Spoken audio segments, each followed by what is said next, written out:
All right, good morning and welcome to Friday Chalk Talk. Today we have a fabulous episode on rethinking informed decision-making. Our distinguished guest today is Dr.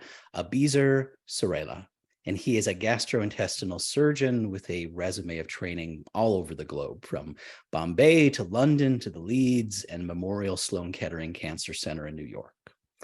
Not only is he a physician, but he also has a passion for medical law with a PhD from the University of Leeds School of Law, and he serves as an expert witness for litigation and surgical negligence and personal injury. Today's topic comes from his recent publication in the Journal of Clinical Ethics, which is titled Bell versus Tavistock, Rethinking Informed Decision-Making as the Practical Device of Consent for Medical Treatment.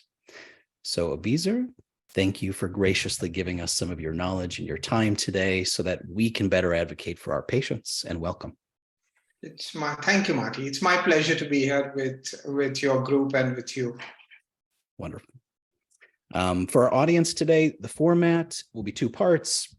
We'll be discussing about 5 questions, and then we'll have a few minutes open at the end for questions from the audience.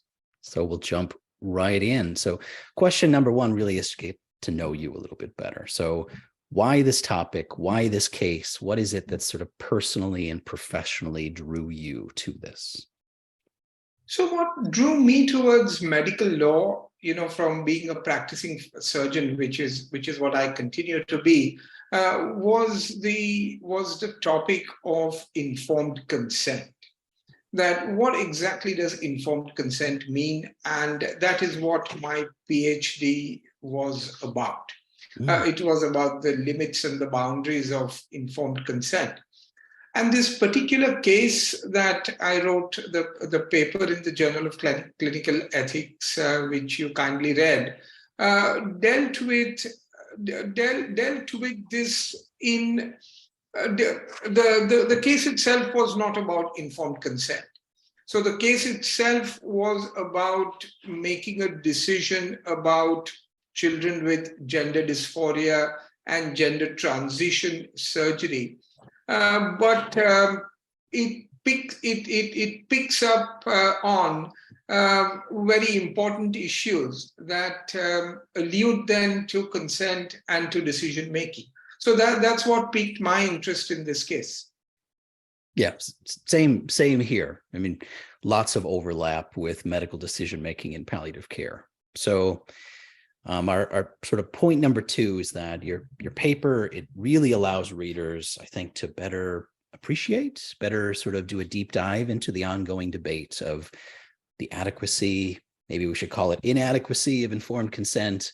In your paper highlights that there's both this rational and non-rational ways that patients make decisions. So let's start with the traditional rational approach. Can you give us just a simple synopsis of what's informed consent and how does rational choice theory theoretically explain what patients are supposed to be doing to make decisions with reason?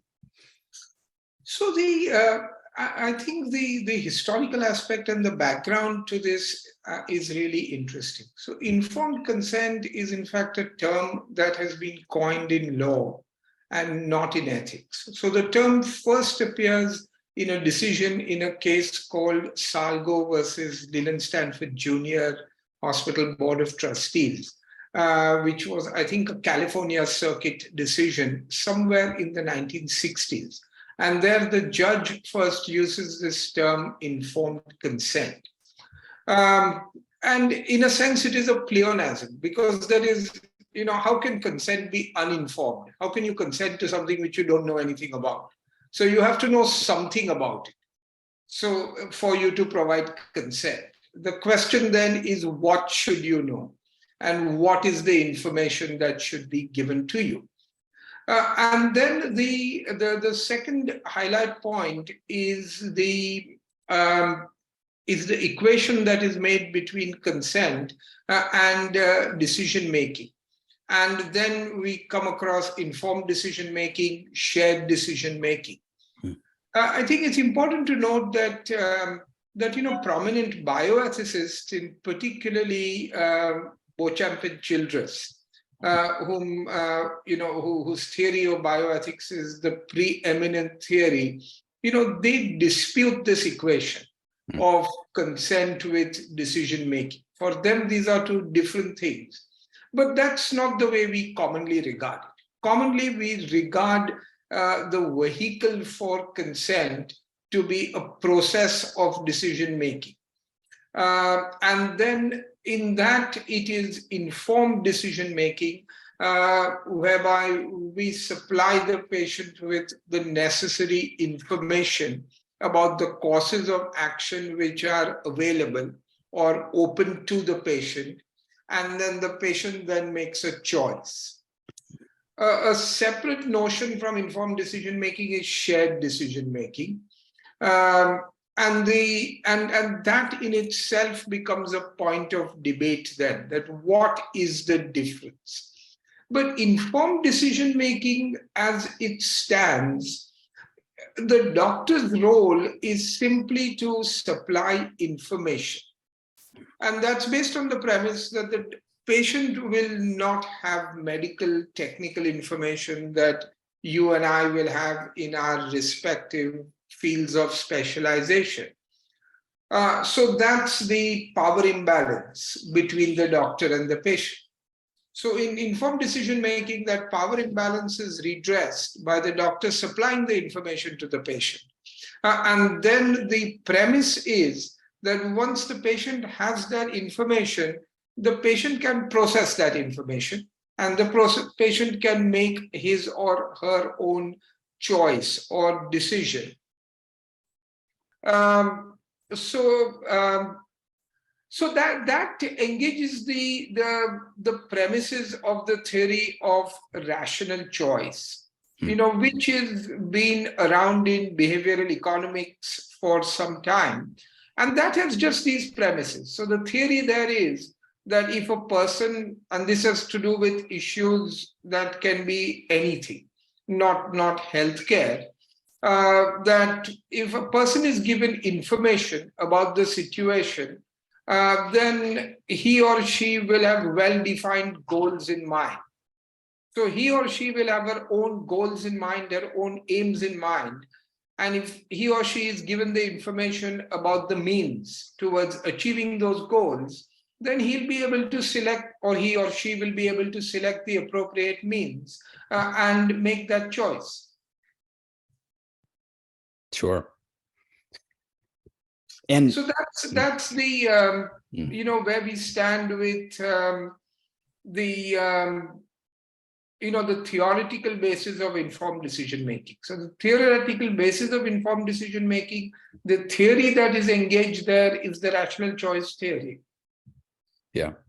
And yet we know, I mean, question number 3 kind of gets at that there's a non-rational half too. I mean, people are complex. They're not robots, right? They're not making decisions purely based on reason and logic alone, unless maybe you're Immanuel Kant or something like that. I mean, we're impacted by forces within us, outside us, emotions, biases, expectations, all sorts of things. So your paper summarizes some of these under a term called cognitive illusions, right? How they can influence people's choices, sometimes away from what is truly in their best interest. And so one of my intentions about asking you about this today is really to raise awareness of the existence of these illusions. I think that's helpful to us as clinicians. So can you talk with us a bit about what are some of those cognitive illusions? How are they impacting our patients' decisions?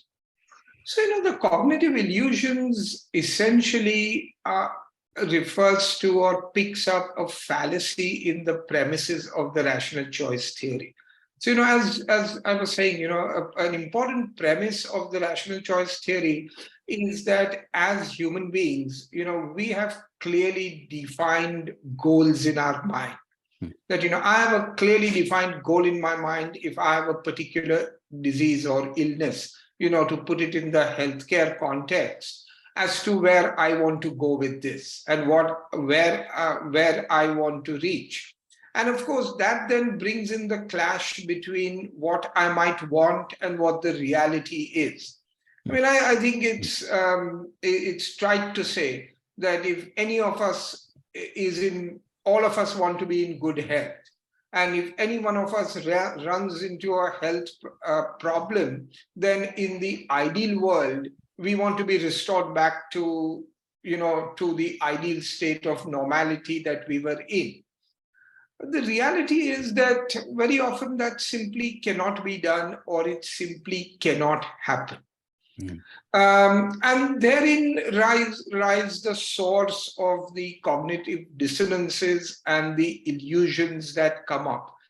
And these can be of various sorts. It can be just simply a failure to grasp the reality of the situation.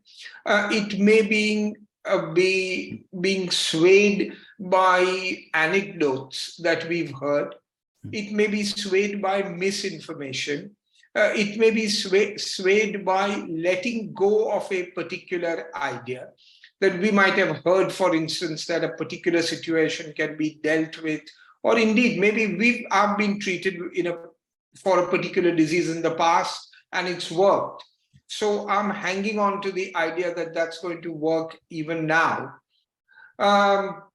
It is along that. So, for instance, in this case that I discussed, which was to do with gender dysphoria, the claimant, the subject in this case was a young lady who had gender dysphoria, wanted to transition into being a man.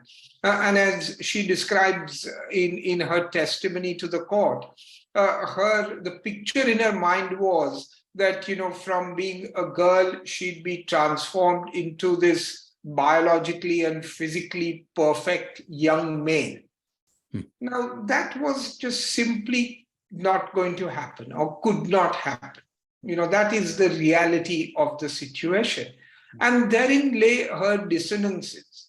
And her dissonances also lay in discounting various problems that were associated with that transition.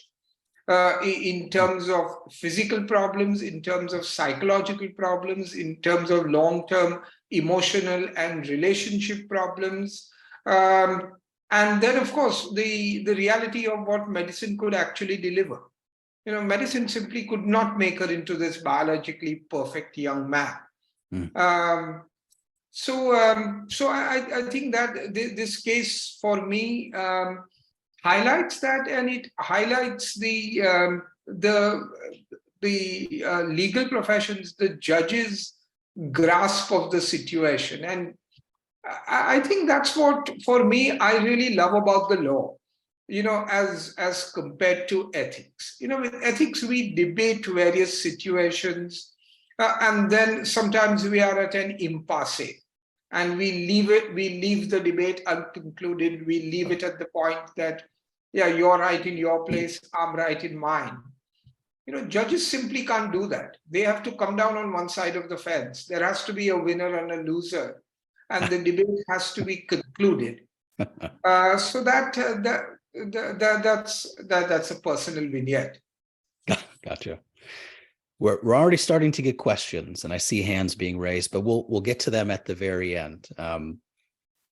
So for the fourth point that we've been discussing this past week, I mentioned that I was particularly drawn to one of your sentences, and I quote, "These fallacies cannot be overcome simply by providing increasingly detailed information in repeated discussions," end quote. And we all witness this in medicine, right? Sometimes clinicians just provide these information dumps onto patients who are left overwhelmed. And you offer one potential solution by sharing a really beautiful quote from a JAMA paper from Ezekiel Emanuel in 1992, which says, and I quote again, "The physician acts as a teacher or friend, engaging the patient in dialogue on what course of action would be best. Not only does the physician indicate what the patient could do, but knowing the patient and wishing what is best, the physician indicates what the patient should do." So tell us a little bit more about the role of a professional in providing recommendations. So I think that's really a very important point. And I mean, this is something else I've written about in the past in the British Medical Journal. It's about our role of providing recommendations and not simply sitting on the fence. And that sitting on the fence has been described elsewhere as abandoning patients to their autonomy. And then I think fundamentally it becomes a societal and a sociological issue. That what is it that society wants from us as doctors? And that, of course, again, then engages very closely with litigation on medical malpractice, particularly in decision-making and consent issues. So, the idea of a dialogue is an ancient idea. It goes back to the Greek times, to Plato and to Socrates, and the dialogues that they have. And, there's a wealth of philosophical literature on that. So a dialogue between two people is, as, the Emmanuel's condense it, is really a conversation that is taking place between two people, wherein essentially one is serving as a guide or a mentor to the other. And in that, it is perhaps, we come back perhaps, perilously close to the idea of paternalism. And it then provokes thought as to whether that is to be entirely rejected. Because, we think of paternalism, particularly in modern bioethical language, in a pejorative context. But, paternalism is what a father does to his children. What I do with my children, I'm doing with my best, with, what I think is best for them. And that does not mean always allowing them to do what they want to do. Does that apply to our relationship with patients? That's been very forcefully rejected in both bioethics and in law. However, just to conclude, when we talk of care and providing care, and there's a large theoretical literature on the ethic of care, that what does care mean? The care theorists do not reject paternalism outright. It is a nuanced rejection.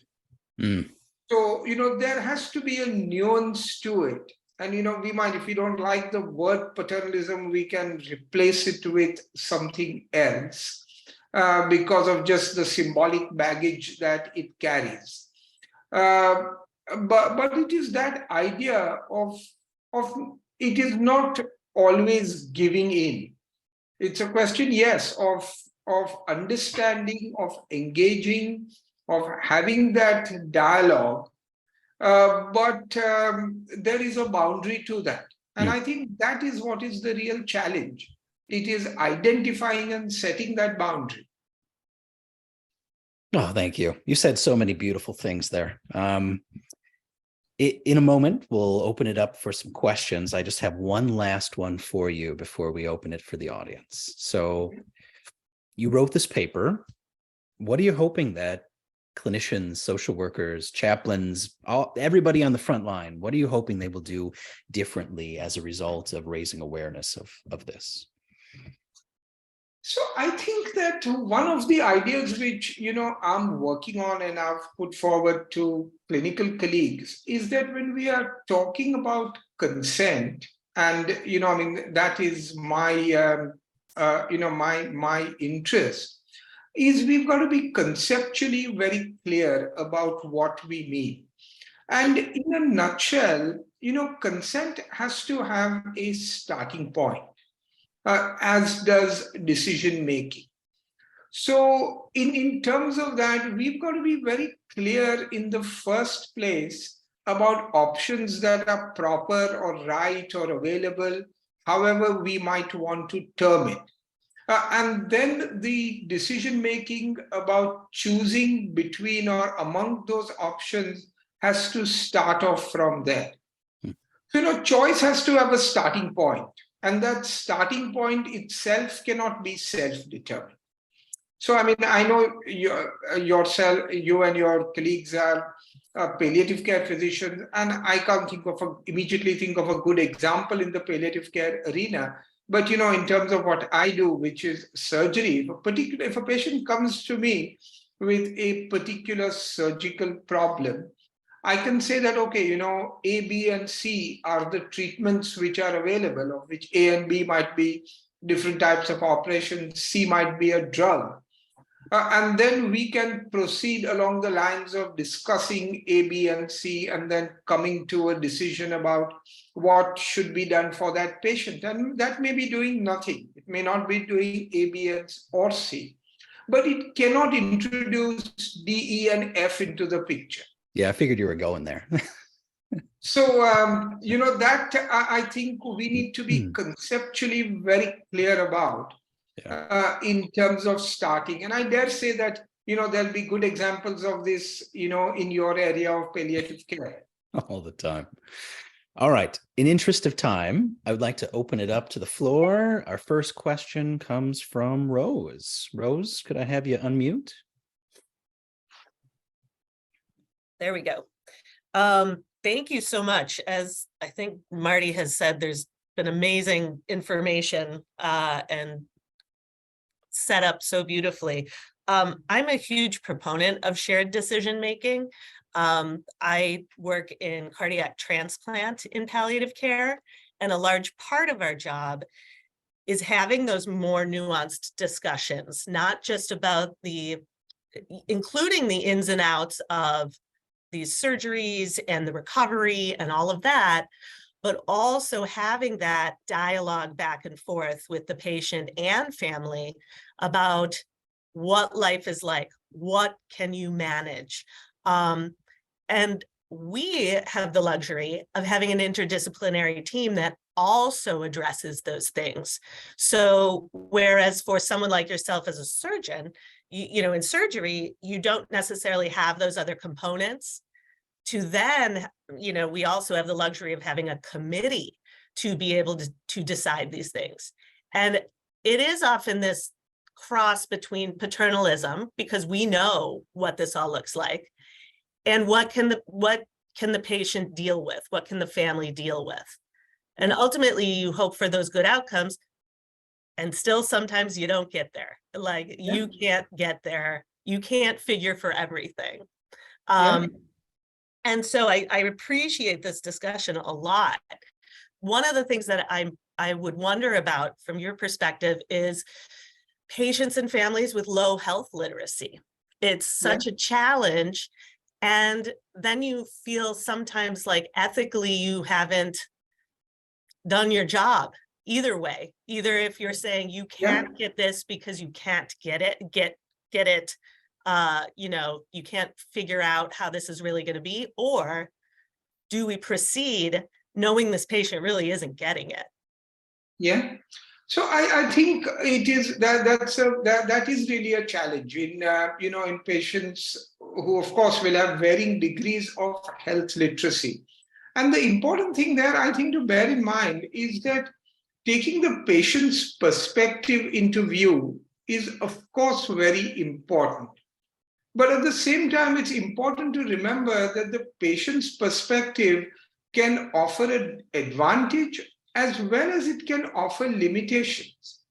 Because if a patient does not know about something, if a patient has been ingrained into a particular way of thinking, that's the patient's, that's the patient's world, and the patient does not have a sight outside of that, then that is a serious limitation on the patient's way of thinking and deciding about things. The question, of course, comes down to the practical question of, how do we deal with that in real life? When we've got people with this spectrum. And as I was just saying earlier on in response to Marty's last question, I think conceptual clarity which helps to get started with that is to be very clear as professionals as to what is available and what is not available. That starting point cannot be, shared. I mean, like yourself, I would endorse shared decision making, but shared decision making has to start with a basis. There's got to be a basis. There's got to be a set or a range of options to start with. That basis itself cannot be a matter for shared decision making. That has got to be decided by us as medical professionals. Thank you. Cindy Kane has a quick question about some resources. Right. I wonder what types of articles you would send us to that would be helpful with supporting some of the issues with cognitive dissonance in the midst of making medical decisions. Sorry, Cindy, I didn't understand the question. I didn't get it completely. Would you mind repeating it, please? Sure.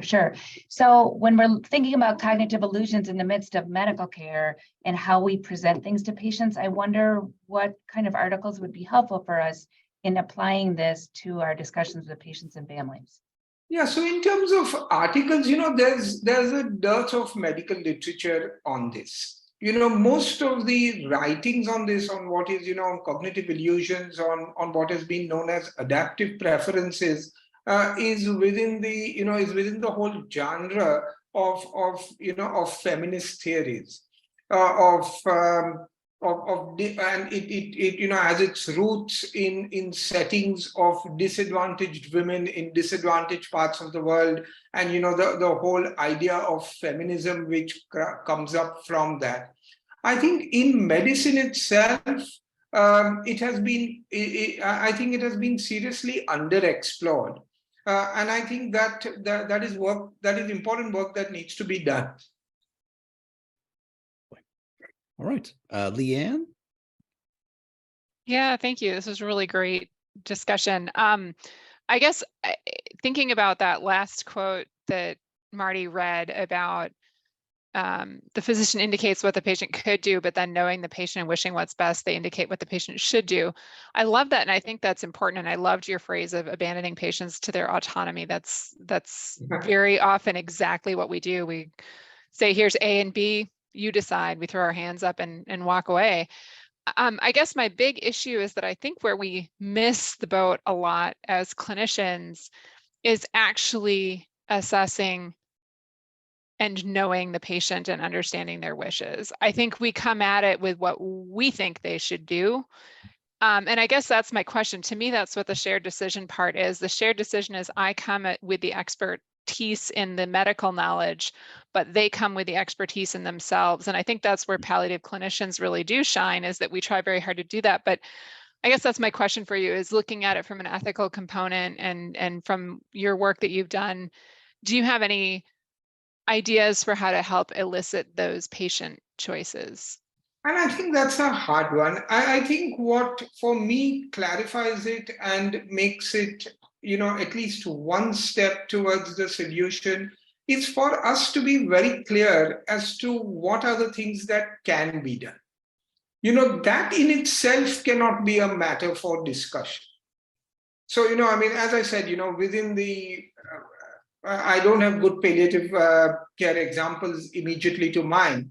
But if an oncologist is seeing the patient, there can be, chemotherapy A, B, or C can be done. Then it comes to the point of what should be done amongst these options. So at least we've achieved that one part of the conceptual clarity. The second part of, choosing amongst those as to what you should do is a harder one. And I think perhaps in the, older days of family physicians who knew patients well, and, there was a deep relationship and a bond. Is it really possible to return to that type of doctor-patient relationship, just given the world that we live in now, the society that we live in now? And then there become issues. We just can't escape from issues of resource, whether it's a publicly funded healthcare system like in the UK, whether it's an insurance-based and privately funded largely so system in the US. Those resource issues have to be engaged, and I don't think we can blind ourselves to that. Yeah, lovely. Yeah, Leanne, I was drawn to the same point you were. I took some notes, And you mentioned that patient and the physician are guides and mentors to each other, right? The patient comes at it with the expertise of who I am, and the physician comes with the expertise of what is medically possible, and together that relationship develops the decision. We have time for just one more question. We've got John, and then we will conclude for the day. So I wanted to add the point where you're asking for a reforming of the term paternalism, and the term that's becoming popular is informed assent, which when I was introduced to it, I just said, that is a nice way of describing paternalism.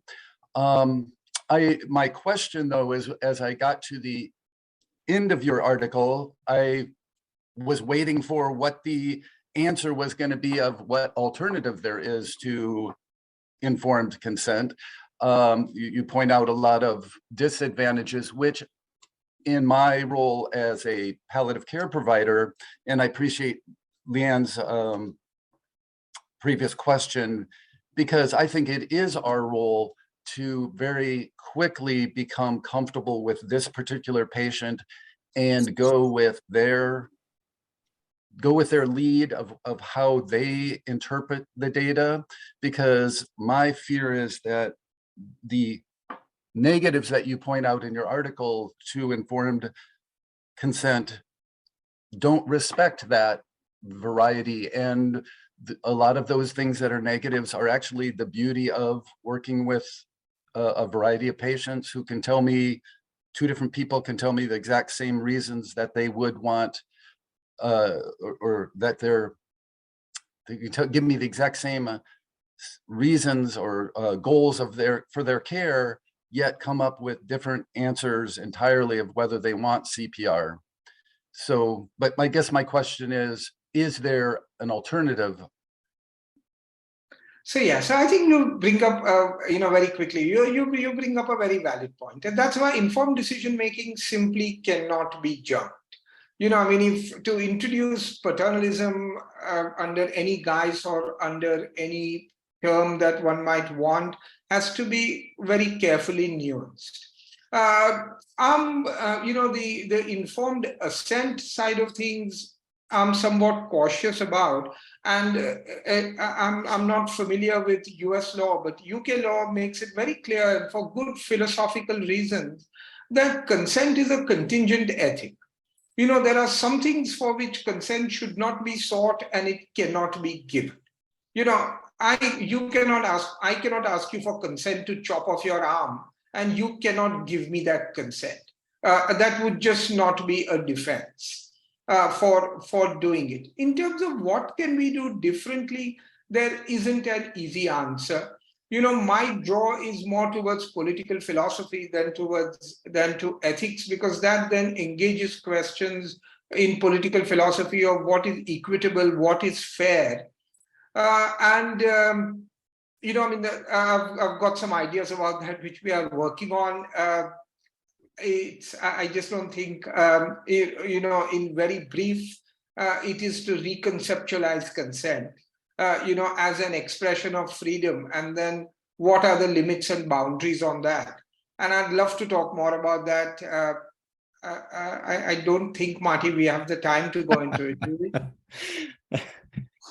Yeah, these subjects, we would love to have you for another hour. Other people are writing in the chat, we'd love to have you for another hour, but that is the time we have, and we are grateful for having you today. Thank you so much for having me. I enjoyed it, and I hope that we get a chance to all meet in person at some time. That'd be lovely. All right, happy Friday, everybody. Take care. Okay, all the best. Bye-bye. Bye.